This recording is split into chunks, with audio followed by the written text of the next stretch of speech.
श्री श्री 1008 श्री केशवानंद स्वामी जी के पुण्य समाधि स्थल रास मंडल गदोपुर के पावन धरती पर अखंड अष्टजाम यज्ञ समारोह एवं भव्य कलश यात्रा निकाला गया, जिसमें हमारी टीम आपकी आवाज़ हिंदी न्यूज़ चैनल के संवाददाता राजेश सिंह के द्वारा पता चला कि अखंड अष्टजाम यज्ञ समारोह का आज भव्य कलश यात्रा निकाला जा रहा है, जिसमें 1151 श्रद्धालु को लेकर पंचमुखी चौक से गदोपुर रास मंडल के लिए प्रस्थान किए। जब हमारे संवाददाता आचार्य अजय कुमार मिश्रा से बातचीत हुई तब पता चला कि बिहार के वैशाली जिले में सैकड़ों वर्ष पुराना एक ऐसी धाम और एक ऐसी जगह है जिसकी बहुत बड़ी इतिहास है, जिसके बारे में हम और आप इस जगह से अवगत नहीं है। चलिए आपकी आवाज़ हिंदी न्यूज़ चैनल उस जगह से आपको रूबरू करवाते हैं। जब हमारे संवाददाता राजेश सिंह के द्वारा आचार्य अजय कुमार मिश्रा से आखिरकार ऐसी क्या खास है उस धाम में और क्या है उसका इतिहास, उसका एक खास बातचीत, चलिए आपको हम दिखाते हैं इस पूरी वीडियो में। मैं राजेश सिंह और आप देख रहे हैं आपकी आवाज़ हिंदी न्यूज़, जहां महुआ के बहुत ही पावन नगरी की चौक पर स्थित ये बहुत ही प्यारा सा नज़ारा आपको देखने को मिल रहा है, जहां पर ये कलश यात्रा निकाली जा रही है, जो कि यहां से चल कर के सीधा निकलेगी नाथवा के मंदिर पे। थोड़ी देर बाद आपको लिए चलेंगे हम नाथवा के मंदिर पर, लेकिन उससे पहले देखिए ये प्यारा सा नज़ारा।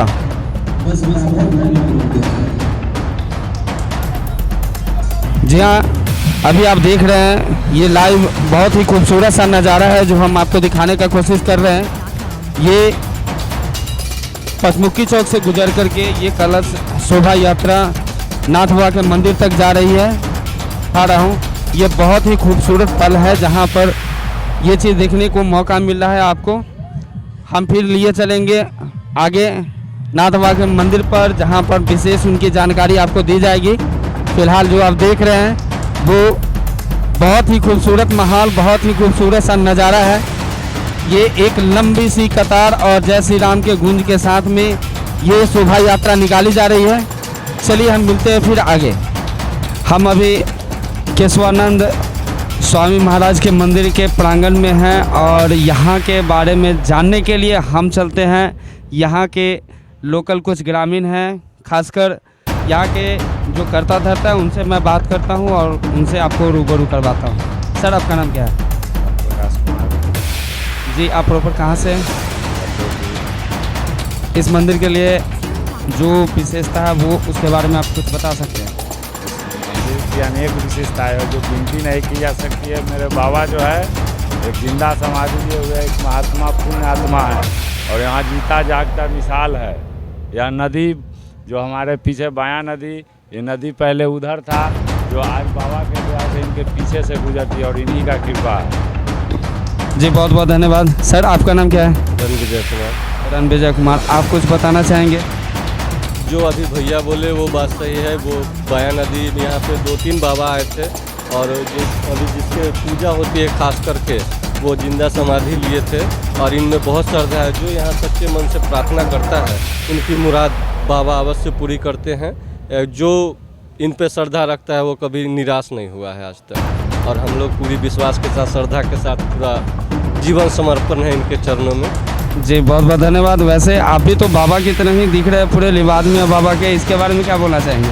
आज हमारे इस गदोपुर धाम में जो होता है कि साल में एक बार ये बाबा के मंदिर परिसर में यज्ञ का अनुष्ठान हर साल होते आता है, तो इसको हम लोग पर्व की तरह मनाते हैं। तो इसी कारण अभी जो ट्रेंड चल रहा है भगवा उसी में हम ये वस्त्र पहन चुके हैं। जी जी, बहुत बहुत बहुत धन्यवाद। सर, आपका नाम? मेरा नाम दीपक माया हुआ। दीपक माया जी, आप एक बात बताइएगा, आपका यहाँ पर जो काम है, जो कार्य है वो क्या है, इसके बारे में बताइए। मैं यहाँ कोषाध्यक्ष पोस्ट हूँ, तो मुझे तो हम लोग सारी जिम्मेवारी को लेकर चलते हैं।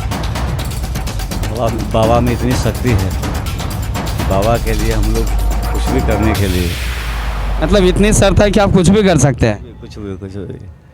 आखिर इसका कोई वजह तो होगा? बाबा इतने शक्तिशाली हैं, भक्ति की कोई वजह नहीं है। तो बाबा यहाँ इतनी शक्तिशाली है कि यहाँ जो है सो कोई भी चीज़ मांगने पे मिलता है बाबा के दरबार में। जैसा कि गलत तो बाबा सुनते नहीं और न देखते। हमारे गांव में एक भी पेशेंट कोरोना का नहीं मिला, सब इन्हीं का कृपा है। एक भी पेशेंट आप ढूंढ के देख लीजिए, एक भी मृत्यु ना हुई और न कोरोना आज तक आया। जी आप लोग देख रहे हैं, इन्होंने बहुत बड़ी बात बताई। कोरोना काल में इतने सारे हादसा हुआ बट इस गांव में कभी कोई प्रॉब्लम नहीं आई। एक चीज़ और आपसे जानना चाहते हैं दीपक जी, आप ये बताइए कि आपने बोला कि भक्ति की कोई ये नहीं होती है, आप जैसा कि मैंने सुना इस मंदिर के बारे में कि ये बहुत पुराना मंदिर है, तो इसके लिए थोड़ा सा बताएंगे कि ये मंदिर समथिंग कितना पुराना है। हम लोग सुनते आ रहे हैं। बाकी का पूरी जानकारी इस मंदिर का मैं थोड़ी देर बाद दूंगा, चूँकि इस मंदिर के जो पुजारी हैं वो थोड़ी देर बाद आ जाएंगे तो उनसे रूबरू होंगे, वो लाइव उनको दिखा करके इस मंदिर की विशेषता हम आपको बताएंगे। आप देख रहे हैं आपकी आवाज़। चलिए, थोड़ी देर पहले मैंने आपको बताया था कि इस मंदिर के बारे में इसकी जो विशेषता है ना, और बाबा के बारे में जो विशेषता है उसकी जानकारी आपको मैं दूंगा।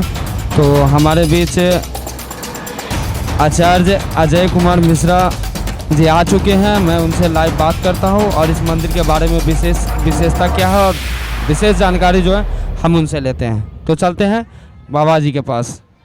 हरिओम हरिओम हरिओम। श्री केशवानंद स्वामी जी का मंदिर जो है सदियों पुराना है, मतलब लगभग 300 से 400 ईस्वी, 300 से 400 वर्ष पहले ये मंदिर स्थापित हुआ था। जैसा कि जनश्रुतियों के आधार पर कहा जा सकता है कि श्री केशवानंद स्वामी 2 धामों को जा करके तपस्या की, साधना की, लेकिन वहाँ पर उन्हें वह परम शांति मोक्ष की प्राप्ति का आधार नहीं मिला। इसलिए 2 धामों को छोड़कर उन्होंने यहाँ पर, उस समय सन्नाटा था, सुनसान जगह पर बैठ करके उन्होंने समाधि ली, तपस्या की, ताकि गांव वासियों का, संसार का कल्याण हो सके। गत 2 पूरों को छोड़ करके यहाँ आए थे, इसलिए गद्दोपुर इसका धाम का नाम पड़ गया। इस जगह का नाम गद्दोपुर धाम है। और जन कल्याण के लिए इन्होंने जीवित समाधि यहाँ ले ली। जीवित अवस्था में ही इन्होंने ज़मीन के अंदर में अपने आप को बैठा लिया समाधि में, और ऊपर से उनके पिंड बना दिए गए। और हम लोगों की आस्था है कि हम लोग अभी भी ये जीवित हैं और हम लोग प्रतिवर्ष इनकी आराधना करते हैं, और जो मनोकामना हम लोग मांगते हैं, मनोकामना पूर्ण करने के लिए सर्वश्रेष्ठ मंदिर है ये। जी बाबा, मैंने सुना है कि इस मंदिर मतलब यहाँ जो नाथ धाम पड़ा है, तो यहाँ मतलब कुछ नाग के बारे में कुछ विशेषता मैंने सुना है, तो उसके बारे में कुछ बताना चाहेंगे क्या? यहाँ पर श्री केशवानंद स्वामी जी के समक्ष इनके एक शिष्य थे। उन्होंने बतलाया कि आपने बहुत अच्छा यहाँ पर समाधि ली है, इसलिए हम लोगों का विचार है कि एक बार यहाँ रास लीला हो, भगवान कृष्ण की लीला हो। इसलिए यहाँ पर एक सप्ताह का रास लीला रचाया गया था। जब नाग नाथने की बारी आई, कालिया नाग को नाथने की बारी आई, यही जानना चाह रहा था मैं। तो कुछ लोगों ने कहा, संतों ने कहा कि भाई सचमुच कि आप नाग नाथ करके दिखलाइए। तब ये पुना नदी जो है इस समय यहाँ से नहीं थी। अब गौर कीजिएगा कि महुआ से वो सीधे उधर जा रही थी, इसलिए सुकनद हो गया उसका नाम। तो नदी को उन्होंने घेर करके, गद्दोपुर के 3 तरफ से नदी ही है, और इसी नदी में उन्होंने नाग को नाथा, और इसी समय से जो है से नाथ बाबा के नाम से ये प्रसिद्ध भी हुए। और उसके बाद उन्होंने समाधि, जल समाधि भी ले ली। ये केशवानंद स्वामी जी के परम प्रिय शिष्य थे, जो बगल में उनका पिंड है, वहाँ पर दिखला सकते हैं बगल में। चलिए हम आपको दिखाते हैं, मतलब ले चलते हैं। आइए बाबा लीजिए। ये श्री केशवानंद स्वामी जी जो जीवित समाधि लिए थे, ये केशवानंद स्वामी का पिंड है। मैं आपको दिखाता हूँ जिनका समाधि यहाँ पर पूजा हो रही है, उनकी समाधि का दर्शन मैं रूबरू करवा रहा हूँ, और इनके बारे में विशेषता जो है हमारे स्वामी जी ने जीवित समाधि ले ली थी जन कल्याण के लिए, समाज के कल्याण के लिए। यह श्री केशवानंद स्वामी जी का जीवित समाधि स्थल है। और इन्हीं के परम प्रिय शिष्य गोपाल जी नाग को नाथे थे, उनकी समाधि उनके बगल में बाएं तरफ लगा दी गई है। उनकी समाधि आगे है, मंदिर से बाहर है। वो थोड़ा सा एक नज़र वो भी दिखा दीजिए आप। चलिए हम आपको दिखाते हैं जो दूसरा समाधि है, वो भी आपको मैं दिखा रहा हूँ लाइव, वो देख लो आप। इनके बारे में भी आपको हम बता रहे हैं, ये बाबा आपको बताएंगे इसके बारे में। इन्होंने यहाँ पर नाग जब नाथा था उसके बाद जो है वो जल समाधि ही ले ली, क्योंकि वे फिर दोबारा आए नहीं। इसके लिए सारे जनता ने बहुत हाहाकार मचाया कि बाबा आपसे हम लोगों ने निवेदन किया था कि सचमुच नाग नाथिए, और आप नाग नाथने के बाद विलुप्त हो गए। और इसीलिए क्षमा याचना लोग रोज करते हैं, यहाँ आते हैं, इनसे प्रार्थना करते हैं, पूरे गाँव वासियों का कल्याण होता है कृपा से। जी बाबा, एक छोटा सा सवाल मेरे मन में आ रहा है, इतना प्रसिद्ध और इतना पुराना मंदिर होने के बावजूद भी इस मंदिर के बारे में लोग नहीं जानते, इसका क्या रीज़न है? देखिए, मंदिर बहुत प्रसिद्ध है, पुराना भी है और विख्याति इसकी मिली हुई थी। लेकिन यहाँ पर देखते हैं कि कुछ वर्षों से जो है राजनीतिक कुचक्र के चक्कर में यहाँ पर देखते हैं, यहाँ पर मंदिर तक आने के लिए एक सही रास्ता तक नहीं मिल पाया। ये मैंने देखा है, चूँकि इधर से रास्ता बिल्कुल नहीं है मंदिर के पास आने के लिए, तो ये बहुत दुर्भाग्य की बात है कि इतना प्रसिद्ध इतना पुराना मंदिर होने के बावजूद भी एक मतलब सही रास्ता नहीं है। तो इसके लिए क्या बोलना चाहेंगे? पिछले वर्ष यहाँ पर जो आयोजन किया गया था तो उसमें हमारे स्थानीय विधायक यहाँ आए थे, और स्थानीय विधायक ने वादा किया था कि अगले वर्ष तक मैं निश्चित रूप से यहाँ पर तक रोड की व्यवस्था करा दूँगा। लेकिन पता नहीं, दोबारा मैंने 2 बार 3 बार उनको फ़ोन भी किया, लेकिन उनको शायद याद ही नहीं रहा। यहाँ पर का ये दुर्भाग्य है। देखिए, अगली पीढ़ी के कोई नए विधायक आते हैं या नए कोई ऐसे दाता आते हैं कि कम से कम यहाँ तक रोड की व्यवस्था हो जाए, तो निश्चित रूप से मुझे विश्वास है कि ये गद्दोपुर धाम बन जाए। क्योंकि गद्दोपुर धाम 2 पुड़ियों को पार करने के बाद यहाँ पर उन्हें परम शांति मिली थी। और मैंने इसके लिए एक पुस्तक भी लिखी है, श्री केशवानंद स्वामी समाधि स्थल के बारे में। जी, मैंने सुना है कि आपने मतलब उनके लिए एक मतलब भजन भी आपने लिखा, तो हम चाहते हैं कि 2 शब्द उनके बारे में जो आपने भजन लिखा है उसके बारे में थोड़ा सा मतलब गुनगुना करके थोड़ा बताएं आप। अद्भुत झांकी है बाबा की समाधि आए हैं। बस नहीं जी, आप अभी देख रहे थे आह्वान किए, तब वहाँ से यात्रा की, इसलिए कि ताकि मंगलमय रहे पूरे समाज का सभी से। जी, बहुत बहुत धन्यवाद बाबा आपका इस मंदिर के बारे में और इस तरह की जानकारी देने के लिए।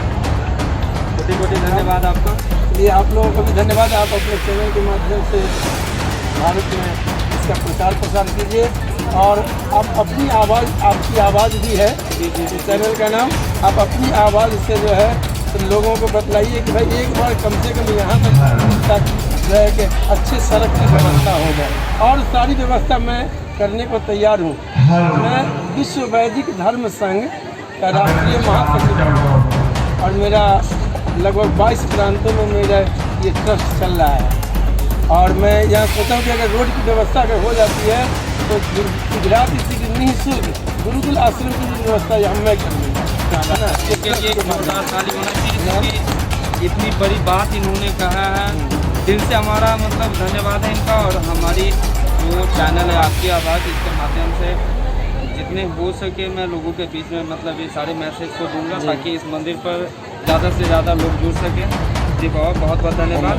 और आपको हम दिखाते हैं ये कलश जो आज मिला है, ये हमारे कैमरामैन आपको सारे कलश दिखाएंगे। जितनी श्रद्धा और निष्ठा फूल जहाँ दिख रही है वो कलश में है, जिसमें कि बहुत सारे छोटी छोटी कन्याएँ और बड़ी भी कन्याएँ थी जिन्होंने कलश अपने सर को उठाकर रखा है। बाकी के लिए हम मिलते हैं, आप देखते रहिए आपकी आवाज़ हिंदी न्यूज़ चैनल। जय हिंद।